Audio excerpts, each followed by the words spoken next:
Wage Labor and Capital by Karl Marx. Section. What are wages? How are they determined? If several workmen were to be asked, "How much wages do you get?" one would reply, "I get 2 shillings a day," and so on. According to the different branches of industry in which they are employed, they would mention different sums of money that they receive from their respective employers for the completion of a certain task. For example, for weaving a yard of linen, or for setting a page of type. Despite the variety of their statements, they would all agree upon one point: that wages are the amount of money which the capitalist pays for a certain period of work or for a certain amount of work. Consequently, it appears that the capitalist buys their labor with money, and that for money they sell him their labor. But this is merely an illusion. What they actually sell to the capitalist for money is their labor power. This labor power the capitalist buys for a day, a week, a month, etc.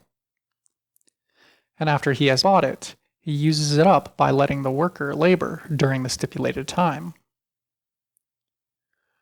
With the same amount of money with which the capitalist has bought their labor power, for example with 2 shillings, he could have bought a certain amount of sugar or of any other commodity. The 2 shillings with which he bought 20 pounds of sugar is the price of the 20 pounds of sugar. The 2 shillings with which he bought 12 hours use of power is the price of 12 hours labor. Labor power, then, is a commodity, no more, no less so than is the sugar. The first is measured by the clock, the other by the scales. Their commodity, labor power, the workers exchange for the commodity of the capitalists, for money. And, moreover, this exchange takes place at a certain ratio. So much money for so long a use of labor power.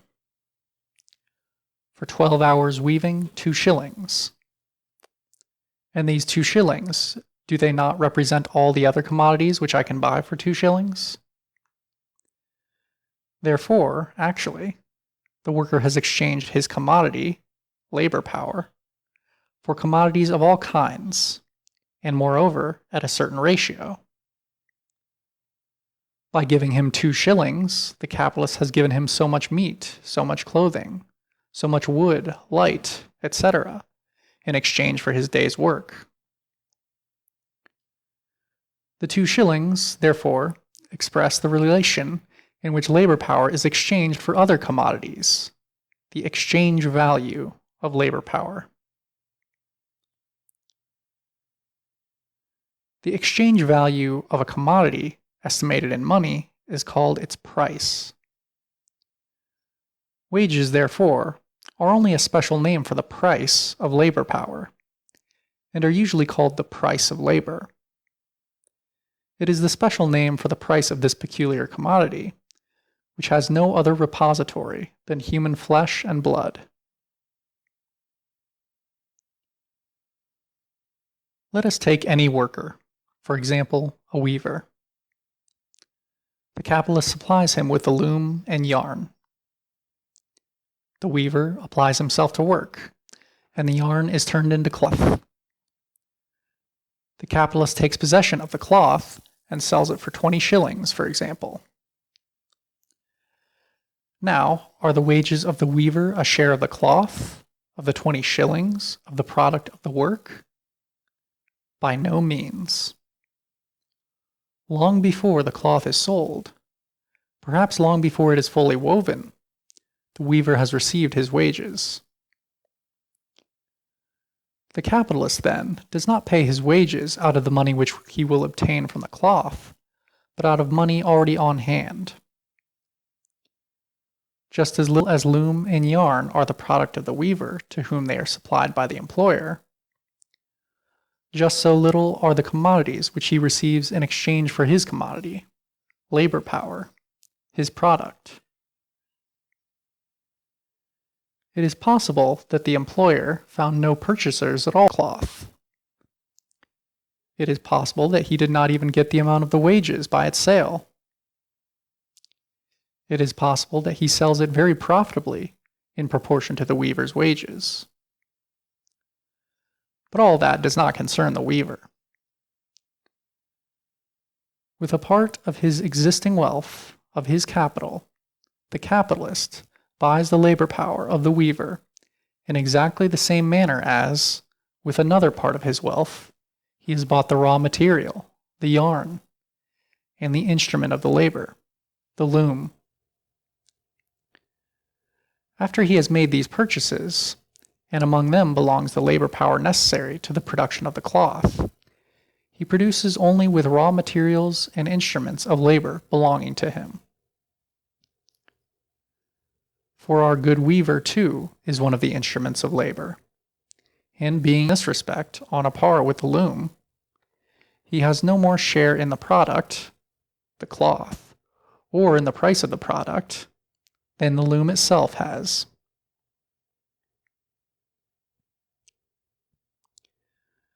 Wages, therefore, are not a share of the worker in the commodities produced by himself. Wages are that part of already existing commodities with which the capitalist buys a certain amount of productive labor power. Consequently, labor power is a commodity which its possessor, the wage worker, sells to the capitalist. Why does he sell it? It is in order to live. But the putting of labor power into action, i.e., the work, is the active expression of the laborer's own life. And this life activity he sells to another person in order to secure the necessary means of life. His life activity, therefore, is but a means of securing his own existence. He works that he may keep alive. He does not count the labor itself as part of his life. It is rather a sacrifice of his life. It is a commodity that he has auctioned off to another. The product of his activity, therefore, is not the aim of his activity. What he produces for himself is not the silk that he weaves, not the gold that he draws up the mining shaft, not the palace that he builds. What he produces for himself is wages. And the silk, the gold, and the palace are resolved for him into a certain quantity of the necessaries of life, perhaps into a cotton jacket, into copper coins, or into a basement dwelling. And the laborer who for 12 hours long weaves, spins, bores, turns, builds, shovels, breaks stone, carries hods, and so on. Is this 12 hours weaving, spinning, boring, turning, building, shoveling, stone breaking, regarded by him as a manifestation of life, as life? Quite the contrary. Life for him begins where this activity ceases, at the table, at the tavern, in bed. The 12 hours' work, on the other hand, has no meaning for him, as weaving, spinning, boring, and so on, but only as earnings, which enable him to sit down at a table, to take his seat in the tavern, and to lie down in a bed. If the silkworm's object in spinning were to prolong its existence as a caterpillar, it would be a perfect example of a wage worker.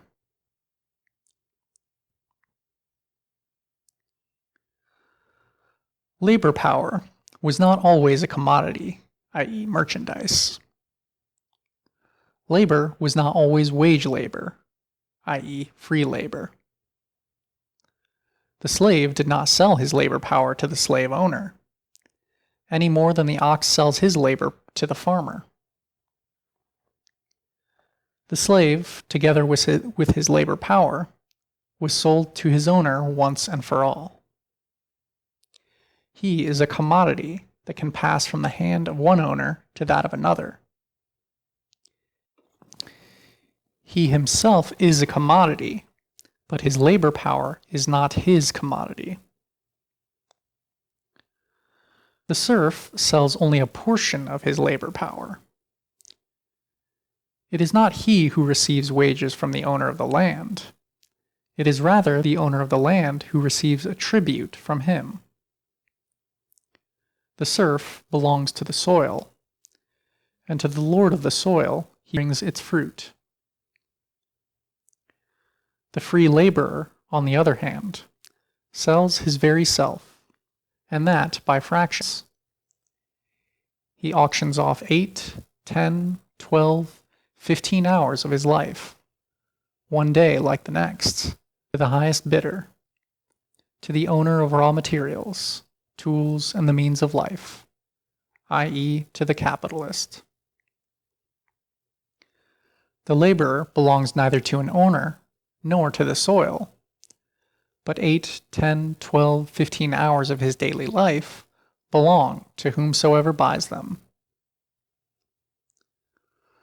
The worker leaves the capitalist, to whom he has sold himself, as often as he chooses, and the capitalist discharges him as often as he sees fit, as soon as he no longer gets any use, or not the required use, out of him.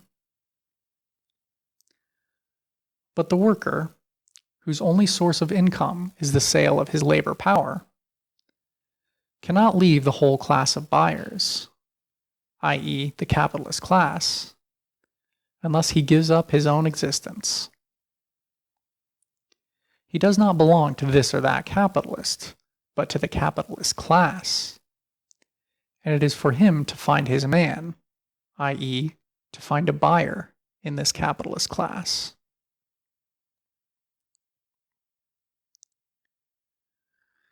Before entering more closely upon the relation of capital to wage labor, we shall present briefly the most general conditions which come into consideration in the determination of wages.